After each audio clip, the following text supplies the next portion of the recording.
I can remember at San Jose State walking through the campus in my one fantastic outfit that I bought at the Velvet Underground in downtown San Francisco. It was like silky bell bottoms and a silky top and really high heel shoes, kind of like the ones I'm wearing right now, and long hair, and carrying my Goya classical guitar, and walking through and thinking to myself, do you all know who I am?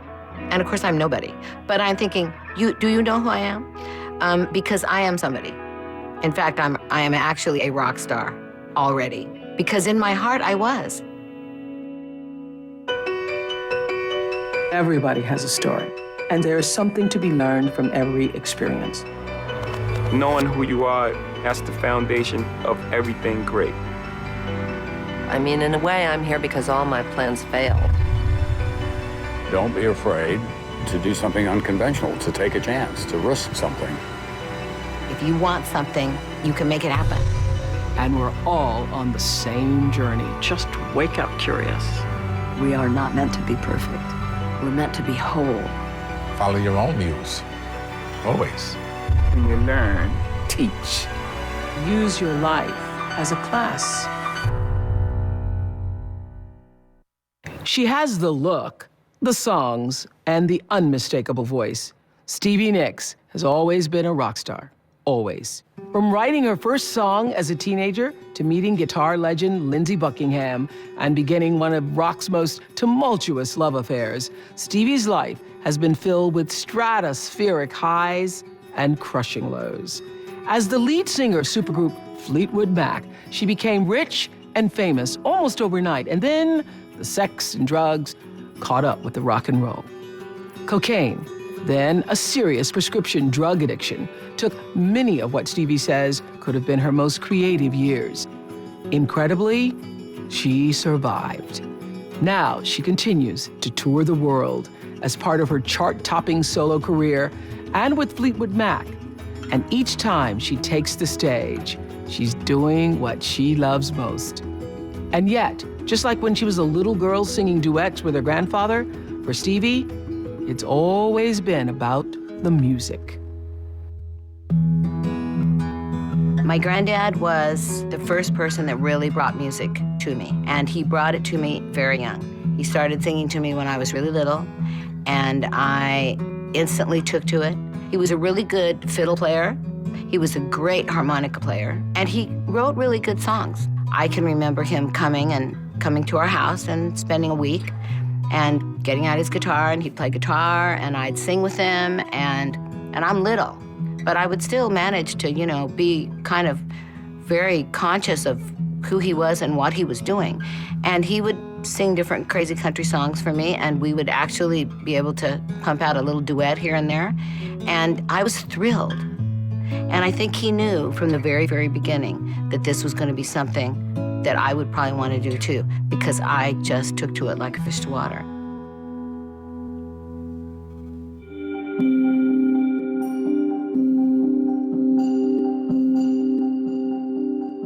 My mother was always totally supportive of me and whatever I wanted to do, even as a young girl.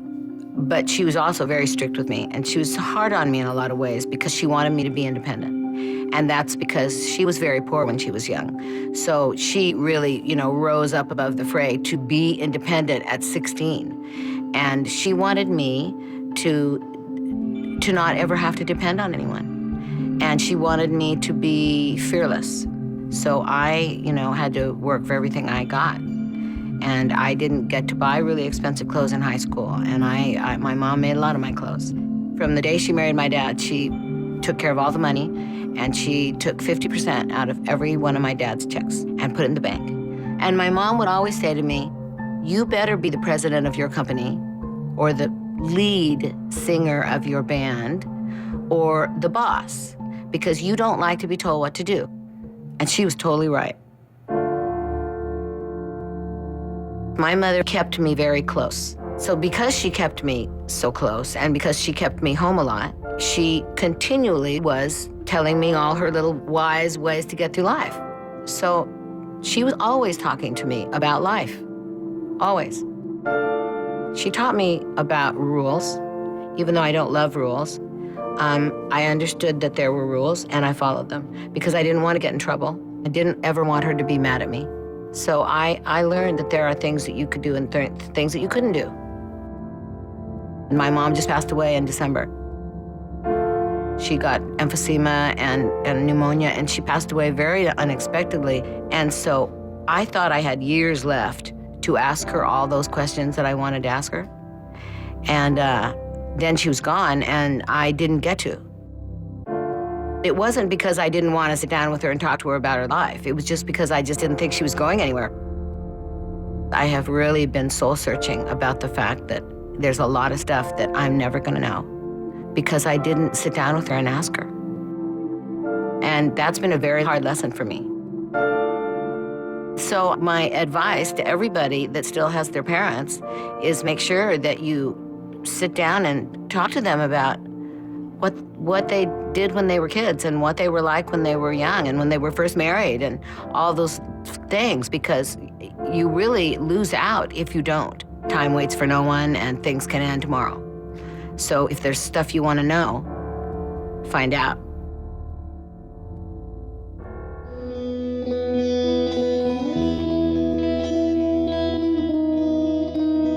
I got a guitar when I was 15 and a half, almost 16. And I wrote a song. And that was my, and I gathered my parents in my room, listened to this, played the guitar, played my song, and they were both like, you know what, that's a really good song. And so from that moment onward, I think they went, you know what, that's what she's gonna go in that direction. I met Lindsay Buckingham at a gathering in my senior year at Menlo Atherton High School in San Francisco. I went to this party that I don't really remember what it was. And Lindsay was sitting in a chair over in the corner, playing his guitar, and he was singing California Dreaming. And of course I knew that song. And I brazenly walked over and burst into song. And I think he was a little surprised because it really was kind of a gutsy thing to do. But luckily, I'm a good singer and I knew the words, and I'm a really good harmony singer. So I was able to just, whip up to the Michelle Phillips, Mama Cass part in a second. And so we sang, 3/4 of the song, sang it out. And then I think I walked away. I probably said, "Hi, I'm Stevie Nicks," and he probably said, "Hi, I'm Lindsay Buckingham." He tells a different story. He says that I actually reached down and kissed him on the cheek or something. I don't remember that. But he says that happened.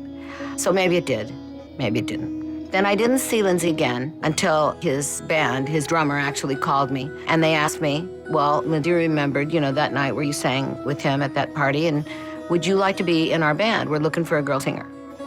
And I said to myself, what kind of band is this, because a phone call like that, it could be any kind of a band. And so the guy who was the drummer, who was very, very funny and very dry, he said, "Stevie, this is San Francisco. It's a rock band." And I'm like, yes. I'm thinking, okay, I can do it. I think I can do it. Okay, I can do it. I mean, I have walked around with my brush singing "Take Another Little Piece of My Heart" with Janis Joplin around my house, so I can probably do this. So I said, yeah, sure, I can do it. I'd love to do it. And I asked my parents, and they said, you can be in a band, and your father and I will totally let you do that, but you have to go to college. You can't just quit school. If you stay in school, we will support you. So I found out then that Lindsay lived in the same gated community that my mom and dad and me and my brother lived in. So on Monday, I showed up at his house at 5:30, and the whole band, all 5 people in the band, including me, were there, and I just started learning songs. I was able to go to practice from 5:30 to 10:30 every night, and then I was able to play a gig on Friday and Saturday night, and then I was able to have, Sunday to study, and then I would study when I would get home at 10:30 until 2 or 3 or 4, and get up and start again. As long as I did that, my mom and dad were fine. Lindsay and I both had a boyfriend and a girlfriend, and we really weren't interested in each other at all. We were in a band together. It was really great, and we were the 2 lead singers standing, right there, and it was a really good band. And that was, 68, 69, 70, just barely into 71, which was the best part of San Francisco music ever. So we were right in the middle of the Woodstock years. And we played everywhere, and we opened for every big band that was up in San Francisco at that time. From Jimi Hendrix, Janis Joplin, Frost Amphitheater, the Fillmore, Avalon Ballroom, Winterland, and everything in between. It was a marvelous time to live in San Francisco.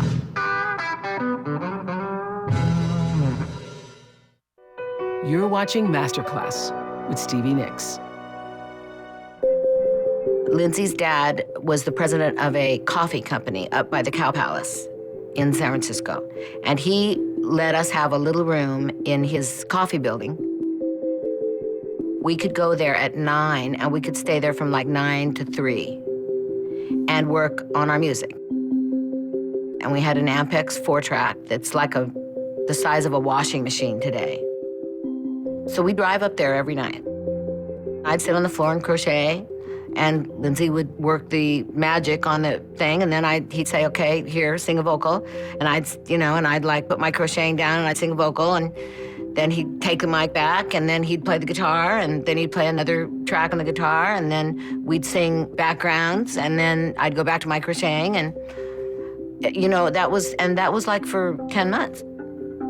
We were working really hard to write these songs and get this all together. And that kind of pushed Lindsay and I together. We'd be up in the big, empty, creepy, freaky coffee place all night long by ourselves. And, we just fell in love. So by the time we got to the end of the 10 months, we were definitely a couple, which kind of, changed everything in a lot of ways, because then it was just me and him, and we were just me and him moving to Los Angeles by ourselves.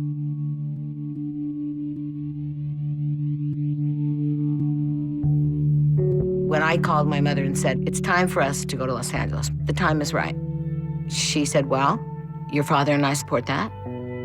However, we will completely withdraw all financial support. I'm sitting in my apartment in San Jose like, okay, I know that, and I accept that. So Lindsay and I drove to Los Angeles, and I got a job as a waitress.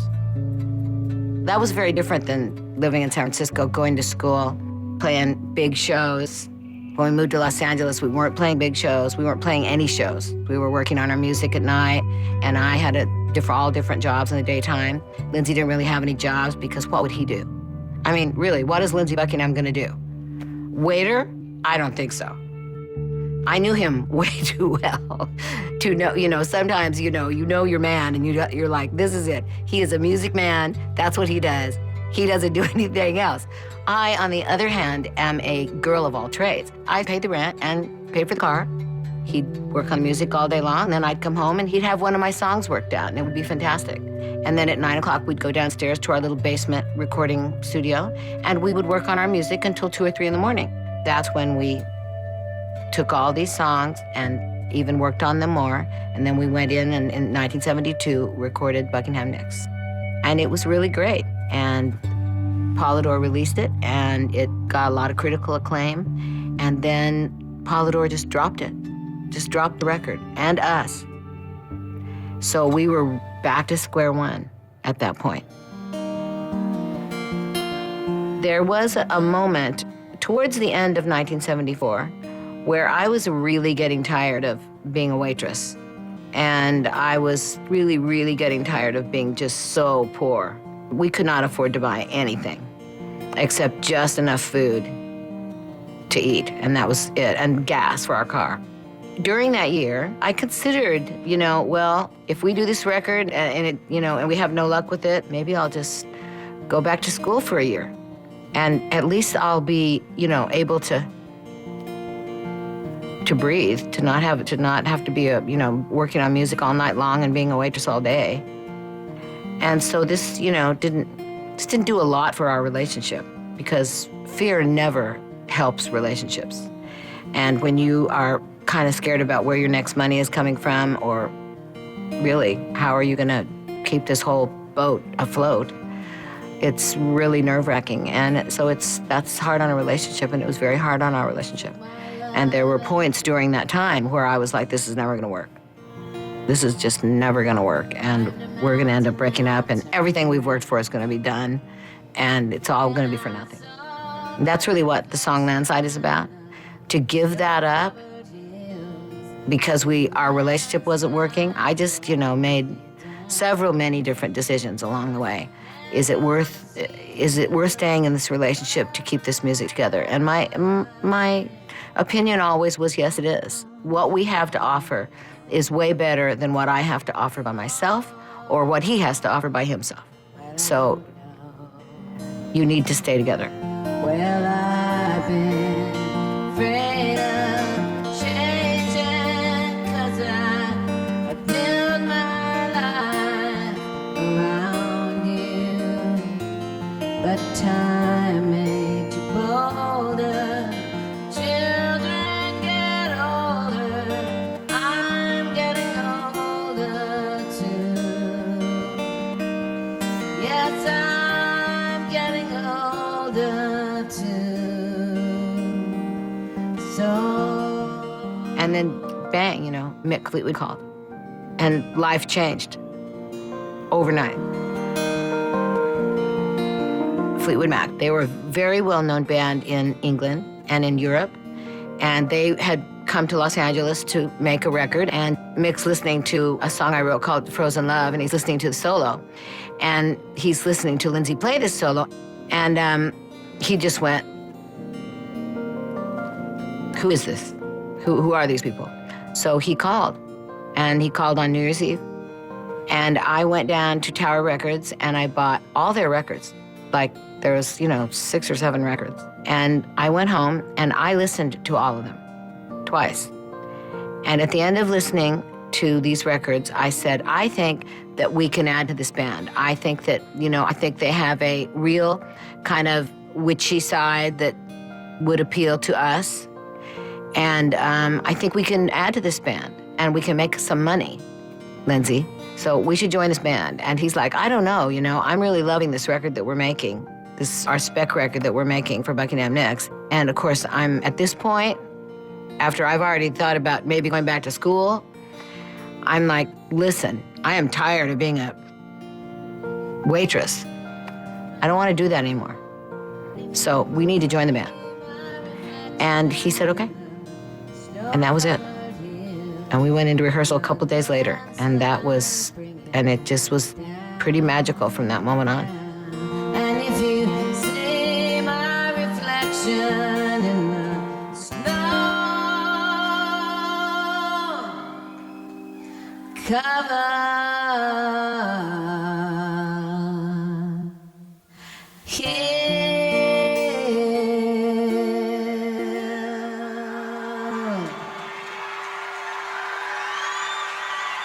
well, the landslide will bring it down. Yeah, the landslide will bring it down. Well, the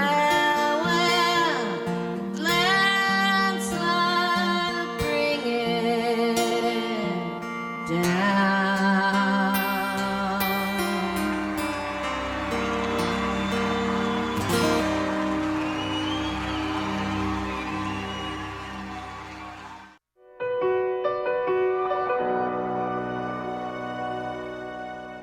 Dreams. Don't stop. Go your own way. Rhiannon. The list of hits goes on and on. Fleetwood Mac has sold over 100 million albums so far. In the 1970s, they were living up to their supergroup status, and tales of all the stuff we hear: excessive drug use, love affairs, and eventually Stevie and Lindsay's breakup would rock the band. Lindsay and I joined Fleetwood Mac in the first day of 1975. My first impression of Christine and Mick and John was great. Mick was tall and skinny and crazy and just a creature of strangeness, And Christine was beautiful and sweet and nice and very Earth Mother-y. And John, very quiet. He doesn't say a lot, plays amazing bass.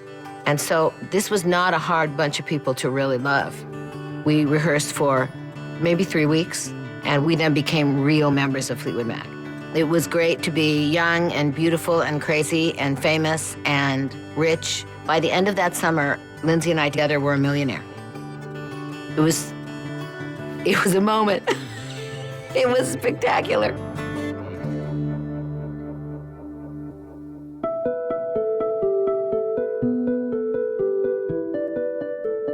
Lindsay really was my great musical love. But Lindsay was very controlling, and Lindsay was prone to be jealous. And when our relationship started to not go well, then I looked elsewhere because I was so unhappy. So we're together at this point because of our music, and we're trying to keep this music thing together because we know it's great, and we don't want to break up our music thing. Then we joined Fleetwood Mac, and of course, then we were definitely doing better because we were certainly more happy because we were making money, and we both got nice places, and everything came way up. And so we were happier, and we were so excited, about everything that was happening that the relationship got better for a little while. It was a very romantic time. And that doesn't necessarily mean that it was so terribly romantic between me and Lindsay, but the whole thing was romantic. We were just finishing up the end of our 12 songs in Sausalito for Rumors. And I said, we're done. I think that this is over. And we both know now that no matter what it takes, we're gonna keep Fleetwood Mac together. And our breaking up is not gonna break up this band. And I'm not gonna quit, and neither are you. And we were done. And it's really hard, when you break up with somebody or somebody breaks up with you and you're in this band. And guess what? Guess who you have to see the next day in the hotel, in the breakfast room? That person. It's really hard. And by the way, guess who you get to go on stage with tomorrow night? The person that either broke up with you or you broke up with. And you have to go on stage and just be like, fantastic. Because really, the band meant everything. And the band was way more important than each separate person's problems. And we knew that. So we never, ever, with everything that happened to us, ever let love affairs break Fleetwood Mac up. But Lindsay always blamed Fleetwood Mac for the loss of me. That had we not joined Fleetwood Mac, we would have continued on with our music, but we probably would have gotten married, and we probably would have had a child, and it would have been a different life. And it's very possible that we might have gotten married and had a family and still done our music. We were still young enough then that destiny could have taken us another way, but destiny did not take us that way. Destiny took us straight into Fleetwood Mac. So I feel that is what was supposed to happen. Otherwise, both of us would have fought harder. When I said to him, I'm joining Fleetwood Mac, and so are you, he might have said, well, no. And he didn't. He said, okay. So I think that he knew that I was right. Lindsay and I will always be like connected like this, and we still are.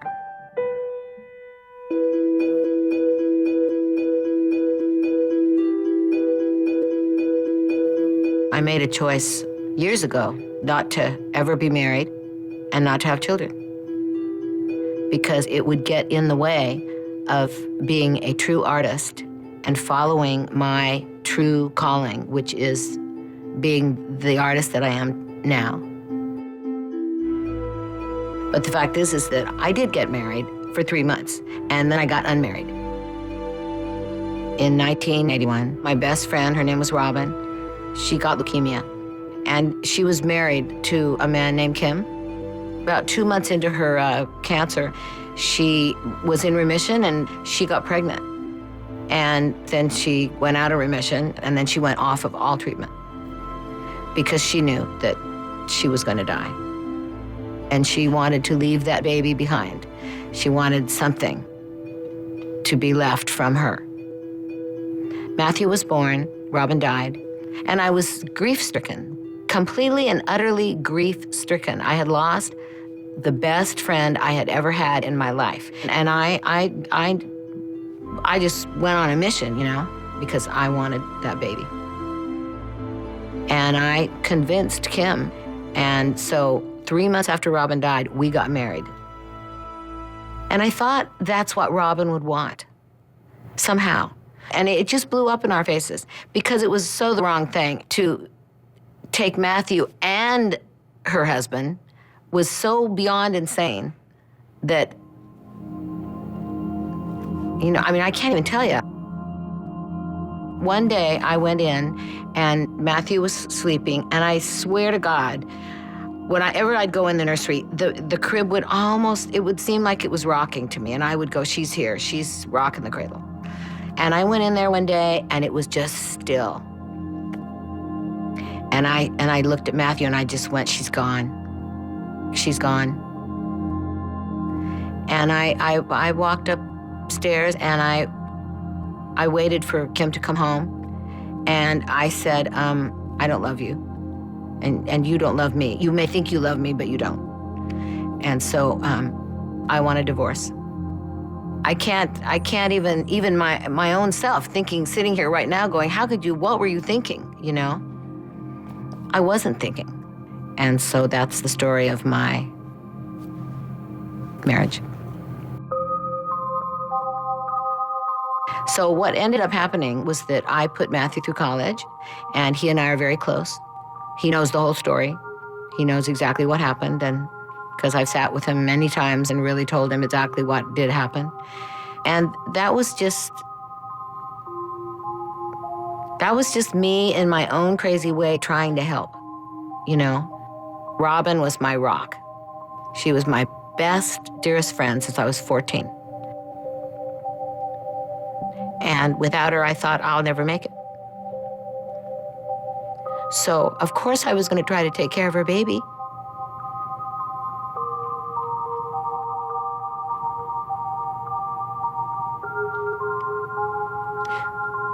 But you can't. You can't. You have to let things go like that. It wasn't anybody's fault.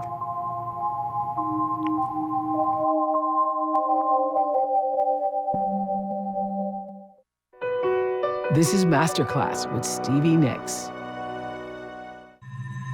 I used to carry a gram of cocaine in my boot at all times. And it was the first thing I thought of when I woke up in the morning, and the last thing I thought of before I went to bed.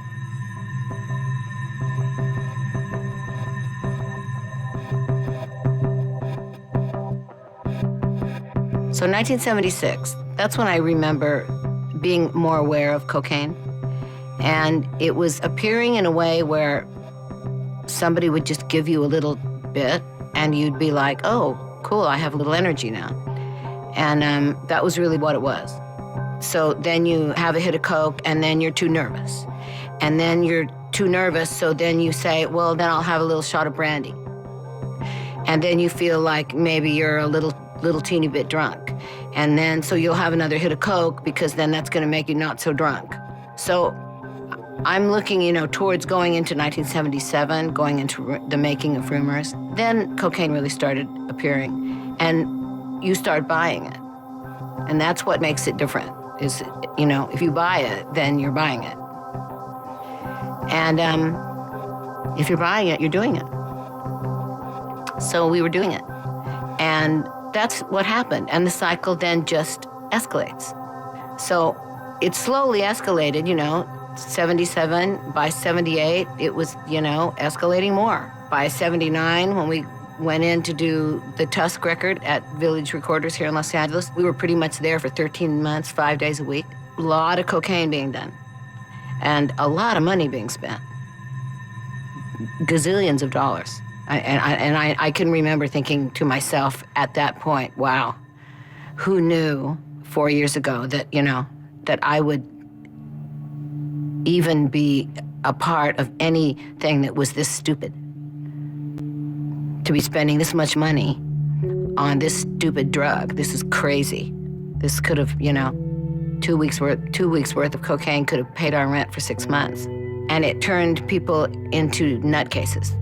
Mick and I would never have had an affair had we not had a party and all been completely drunk and messed up and coked out and, ended up being the last 2 people at the party.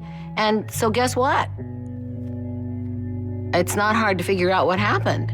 What happened wasn't a good thing. It was doomed. It was a doomed thing, caused a lot of pain for everybody, led to nothing. And I'm like, gee, could you have just laid off the brandy and the coke and the pot for 2 days so that you didn't look like your eyes were swimming in water? Everybody else thought you looked beautiful, but that's because everybody else was stoned. You didn't look beautiful, you looked high and unattractive. So unattractive. So this is not a good part of what I remember about this whole thing. And I had just put out my 3rd solo record in 1986. And I went to a plastic surgeon and he looked in my nose and said, you have a really big hole in your nose and it's very dangerous. And anytime you do this drug, you could basically, your last hit of coke could be your last hit of anything. Because this hole in your nose is way high and it could kill you. You could have a brain hemorrhage. My only advice to anybody who is watching me talk right now is to say, save your money because it's gonna cost you $50,000 to go to rehab. Because you will have to go or you'll die. I got home and I put my house in order and my tour manager drove me to Betty Ford. And I walked through the doors of Betty Ford and said, I will never, ever be walking through these doors again. So I'm done. And I was there for 30 days and it was great. It was an amazing experience. So that was a gift. Betty Ford was a gift. And I told Betty Ford that. I went and spoke at a Betty Ford thing a couple of years ago and she was there and I said to her, I just want you to know that without you, since 1985 or 86, all those songs and all that music would never have happened because I would have been dead in a year. And she was so great, because she had the problem and she was the First Lady of the United States. And it's like, if the First Lady of the United States could beat this, then so can I.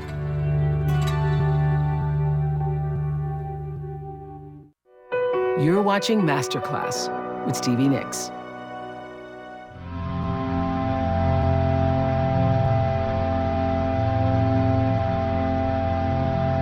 Klonopin was given to me a month after I got out of Betty Ford because everybody wanted me to go to Alcoholics Anonymous, and I'm not an alcoholic, and I refuse to go. So I finally agreed to go to a psychiatrist. God knows why anybody would think that I needed to go on this drug.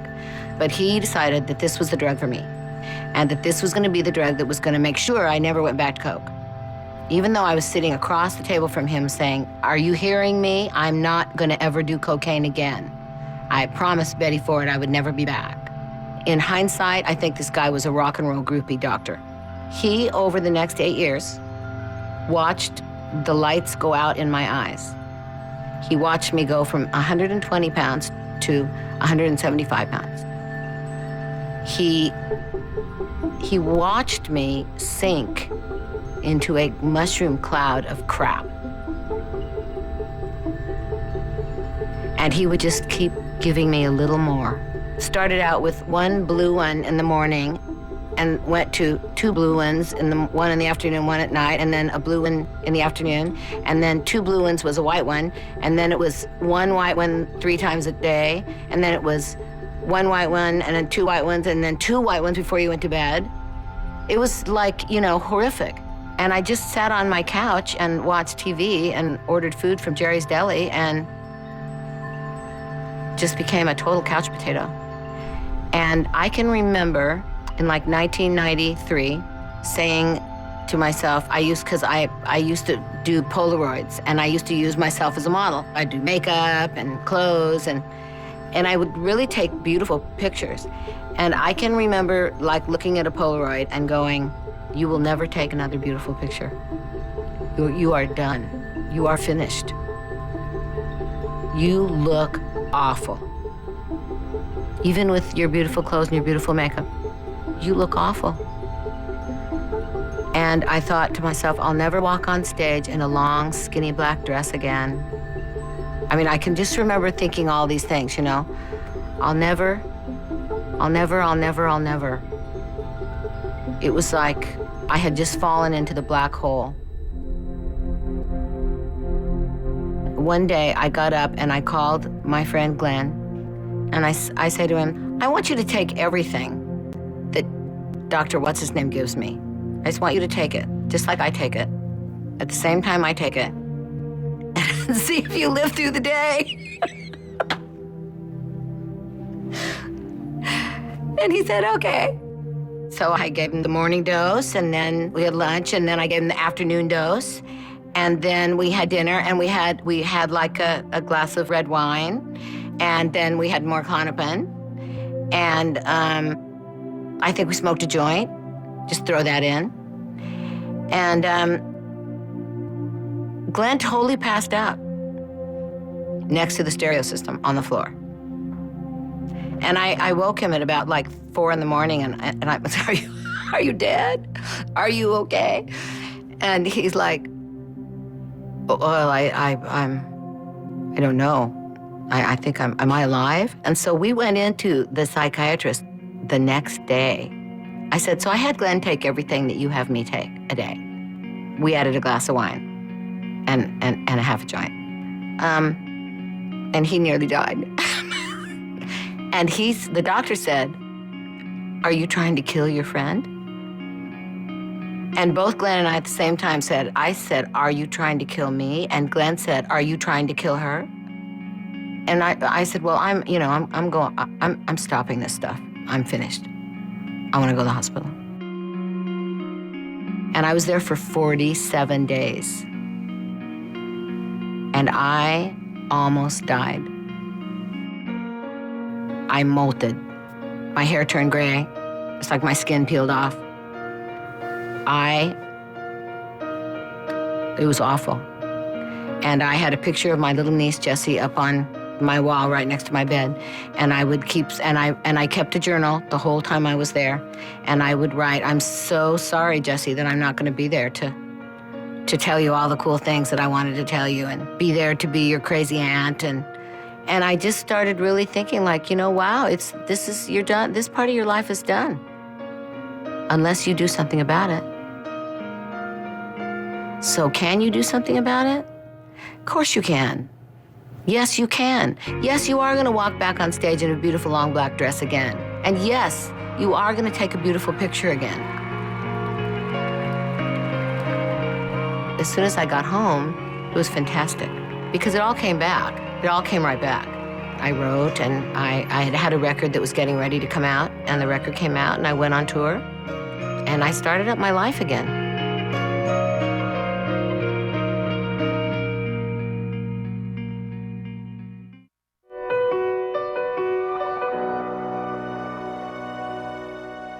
Here's the truth. I know this for sure. We are not defined by the challenges in our lives, but how we face them. Stevie Nicks faced her addictions, and she won. Her love of the music, really, that's what sustained her. And for that, she is a master. At 62, she's still rocking and has a lot more music in her. And aren't we glad about that? And what is really remarkable is that even at a young age, she always knew how her life would unfold. She knew she was a rock star. And she's proof that if you really, truly believe in something, you put it out there, you can make it happen.